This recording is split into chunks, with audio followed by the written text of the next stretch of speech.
Deputy CM చేతుల మీదుగా రాష్ట్ర స్థాయి అవార్డు అందుకున్న ఫోటో జర్నలిస్ట్ ముచ్చర్ల శ్రీనివాస్ గౌడ్ ప్రపంచ ఫోటోగ్రఫీ దినోత్సవాన్ని పురస్కరించుకొని హైదరాబాద్ ప్రెస్ క్లబ్ ఆధ్వర్యంలో ఐఏఎస్ ఆఫీసర్స్ క్లబ్ లో శనివారం నిర్వహించిన పురస్కారాల ప్రధానోత్సవంలో the Hans India photo journalist Mucharla Srinivas Goud రాష్ట్ర స్థాయి అవార్డుని అందుకున్నారు. ఉప ముఖ్యమంత్రి Mallu Bhatti Vikramarka, India press club ప్రతినిధులు, ప్రముఖ ఎడిటర్ల చేతుల మీదుగా శ్రీనివాస్ గౌడ్ ఈ పురస్కారాన్ని స్వీకరించారు.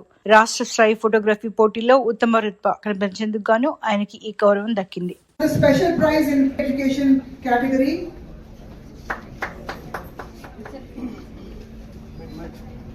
And now I'm about to announce a big round of applause for B. Gopi.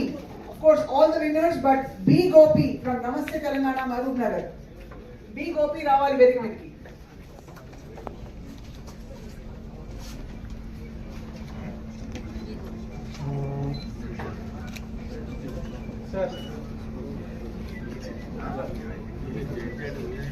I'd like to invite to receive the second prize from Namaste Telangana, Veeragoni